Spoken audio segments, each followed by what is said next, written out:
എല്ലാവർക്കും news first മലയാളത്തിന്റെ പുതിയ വീഡിയോയിലേക്ക് സ്വാഗതം. ക്രിക്കറ്റ് ലോകത്തെ ഏറ്റവും പുതിയ വാർത്തകൾ ആദ്യമേ അറിയാൻ ഈ ചാനൽ മറക്കാതെ സബ്സ്ക്രൈബ് ചെയ്യുക.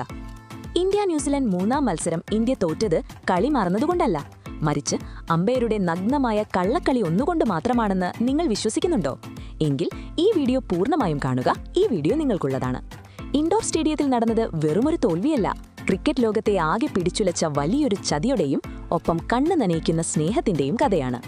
അമ്പയറുടെ ഒരു നാണം കെട്ട തീരുമാനം എങ്ങനെയാണ് ഹർഷിത് റാണ എന്ന യുവതാരത്തെ പുറത്താക്കിയതെന്നും ടീം ഇന്ത്യയുടെ ഉറപ്പായ വിജയം തട്ടിയെടുത്തതെന്നുമുള്ള ഞെട്ടിക്കുന്ന തെളിവുകൾ നമുക്കിവിടെ പരിശോധിക്കാം. അതിനു മുൻപ് പറയൂ, ആ പന്തിൽ ഹർഷിത് റാണ ഔട്ടായിരുന്നോ? നിങ്ങളുടെ അഭിപ്രായം താഴെ കമന്റ് ചെയ്യുക.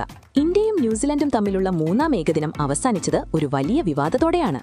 338 റൺസ് എന്ന കൂറ്റൻ വിജയലക്ഷ്യം. ഇന്ത്യയുടെ വമ്പൻ താരങ്ങളെല്ലാം വീണുടഞ്ഞപ്പോൾ അവിടെ ഒരേയൊരു പ്രതീക്ഷയായിരുന്നത് യുവതാരം ഹർഷിത് റാണയായിരുന്നു. കിവീസ് പടയെ വിറപ്പിച്ച വെടിക്കെട്ട് ബാറ്റിംഗായിരുന്നു റാണയുടേത്. വെറും 43 പന്തിൽ 52 റൺസ്. ഇന്ത്യ വിജയത്തിന്റെ തൊട്ടരികിൽ നിൽക്കുമ്പോഴാണ് 44-ാം ഓവറിൽ ആ ചതി നടന്നത്. കിവീസ് ക്യാപ്റ്റൻ വിശ്വസ്തനായ ജാക്കറി ഫൗൾക്സിനെ പന്തേൽപ്പിക്കുന്നു. കയ്യിൽ നിന്ന് വഴുതിപ്പോയ പന്ത് ഒരു ബീമർ പോലെ പാഞ്ഞെടുത്തു. അരയ്ക്ക് മുകളിൽ വന്ന ആ ഫുൾ ടോസ് പന്ത് റാണ അതിർത്തി കടത്താൻ ശ്രമിച്ചെങ്കിലും ബാറ്റിന്റെ മുകൾ ഭാഗത്ത് തട്ടി അത് ഉയരുകയും ലോങ് ഓണിൽ ഹെൻറി നിക്കോൾസ് അത് ക്യാച്ചടിക്കുകയും ചെയ്തു. പക്ഷേ യഥാർത്ഥ നാടകം അവിടെ തുടങ്ങുകയായിരുന്നു. അമ്പയർ സംശയം പ്രകടിപ്പിച്ച തീരുമാനം തേർഡ് അമ്പയറിന് വിട്ടു. റീപ്ലേകൾ കണ്ട ഇൻഡോർ സ്റ്റേഡിയം മുഴുവൻ അക്ഷരാർത്ഥത്തിൽ ഞെട്ടിപ്പോയി. പന്ത് റാണയുടെ അരയ്ക്ക്, അതായത് വേസ്റ്റ് ലൈന് മുകളിലാണെന്ന് വിവിധ ആംഗിളുകളിൽ നിന്ന് പകൽ പോലെ വ്യക്തമായിരുന്നു. ക്രിക്കറ്റ് നിയമപ്രകാരം അത് നോ ബോൾ വിളിക്കുകയും ബാറ്റ്സ്മാൻ നോട്ട് ഔട്ട് ആവുകയും ചെയ്യേണ്ടതായിരുന്നു. എന്നാൽ തേർഡ് അമ്പയർ ഏത് കണ്ണട വെച്ചാണ് കളി കണ്ടതെന്നറിയില്ല. എല്ലാ തെളിവുകളെയും കാറ്റിൽ പറത്തിക്കൊണ്ട് ഹർഷിത് റാണയെ ഔട്ട് വിധിച്ചു. ഈ ഒരൊറ്റ തീരുമാനം ഇന്ത്യയുടെ വിധിയെഴുതി.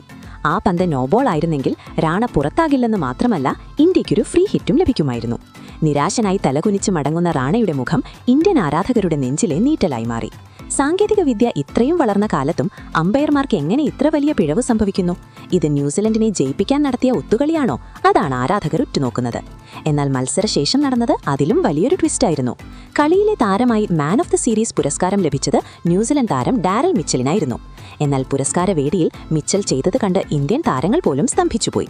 ഈ പുരസ്കാരം എനിക്കുള്ളതല്ല, ഇതിന്റെ യഥാർത്ഥ അവകാശി വിരാട് കോഹ്ലിയാണ് എന്ന് പറഞ്ഞ് മിച്ചൽ ആ ട്രോഫി കോഹ്ലിക്ക് കൈമാറി.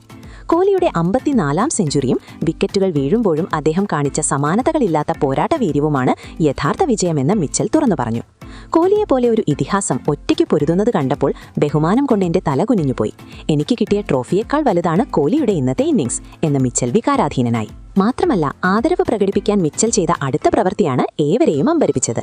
അദ്ദേഹം പരസ്യമായി വിരാട് കോഹ്ലിയുടെ കാൽക്കൽ വീണ് അനുഗ്രഹം തേടി. ഡാരൽ മിച്ചലിന്റെ ഈ സംസ്കാരവും സ്പോർട്സ്മാൻ സ്പിരിറ്റും കണ്ട് ഇൻഡോർ സ്റ്റേഡിയം എഴുന്നേറ്റ് നിന്ന് കൈയടിച്ചു. ജയിച്ചത് ന്യൂസിലൻഡ് ആണെങ്കിലും ഹൃദയം കീഴടക്കിയത് കോഹ്ലിയും മിച്ചലുമാണ്. ഇതിനിടയിൽ 400 റൺസിലേക്ക് കുതിക്കുകയായിരുന്ന ന്യൂസിലൻഡിനെ പിടിച്ചുകെട്ടാൻ ഹർഷിത് സിംഗ് നടത്തിയ തന്ത്രപരമായ ബൌളിംഗും ഗ്ലെൻ ഫിലിപ്സിനെ വിറപ്പിച്ച ഓഫ് കട്ടറുകളും നാം മറന്നുകൂടാ. സുഹൃത്തുക്കളെ, ഒരു വശത്ത് അമ്പയറുടെ ക്രൂരമായ തീരുമാനം, മറുവശത്ത് ഡാരൽ മിച്ചലിന്റെ മഹത്തായ മാതൃക. ഇതിലേതാണ് നിങ്ങളെ കൂടുതൽ സ്പർശിച്ചത്? അമ്പയറുടെ ഈ തീരുമാനത്തിനെതിരെ BCCI പരാതി നൽകണോ? ധോനി പോലും പറഞ്ഞേക്കാവുന്ന ഈ കടുത്ത സത്യങ്ങളോട് നിങ്ങൾ യോജിക്കുന്നുണ്ടോ? നിങ്ങളുടെ വിലപ്പെട്ട അഭിപ്രായങ്ങൾ താഴെ കമന്റ് ചെയ്യൂ. അപ്പോൾ ഇതുപോലത്തെ കൂടുതൽ ക്രിക്കറ്റ് വാർത്തകൾക്കായി ഈ ചാനൽ മറക്കാതെ സബ്സ്ക്രൈബ് ചെയ്യുക.